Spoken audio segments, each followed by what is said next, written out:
c'est Solange de Femme et Énergie. Aujourd'hui, je voulais vous parler des risques d'intoxication au CO2, puisqu'on parle beaucoup de chauffage et qu'on est en période de chauffe. Il y a aussi des risques d'intoxication, donc je vous explique tout de suite comment faire pour les éviter. Alors, l'intoxication au CO2, c'est un gaz qu'on appelle aussi dioxyde de carbone. Alors, il est incolore, inodore, c'est ça qui est vicieux, parce qu'on ne le voit pas, on ne le sent pas. Comment détecter un taux de CO2 élevé dans votre habitation? Comment est-ce qu'on peut avoir un taux de CO2 élevé?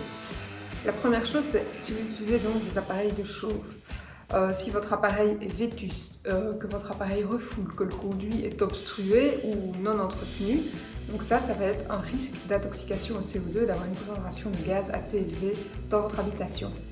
Si vous ne ventilez pas correctement la pièce, donc quand on chauffe, on doit ventiler. Ça peut paraître un peu contradictoire d'amener de l'air frais dans une pièce qu'on souhaite chauffer, mais c'est plus que nécessaire pour éviter donc cette intoxication au gaz CO2, donc au dioxyde de carbone.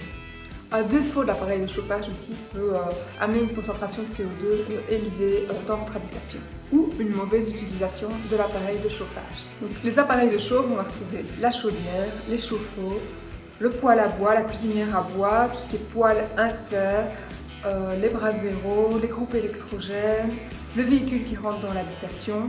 Donc tout ça, il faut vraiment faire attention quand vous rentrez votre véhicule à ventiler votre garage avant de le refermer.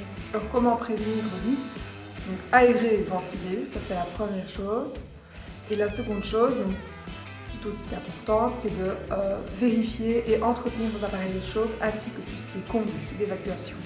Les symptômes, si vous avez une intoxication au CO2, ça va être des maux de tête, des vertiges, un problème de concentration, une forte fatigue, des grandes difficultés respiratoires. Ça va être aussi une gorge irritée, peut-être des nausées, donc soyez vigilants. Ça peut aussi être des symptômes de tas d'autres maladies, mais pensez à bien ventiler et aérer donc la pièce que vous chauffez. Si vous voulez vraiment avoir une sécurité supplémentaire en plus de toutes ces petites astuces, il y a le détecteur ici de dioxyde de carbone qui va vous permettre de vous mettre en alerte en cas de taux élevé dans la pièce. Voilà, j'espère que ces petites astuces vous ont plu. Je vous dis donc à bientôt pour d'autres vidéos.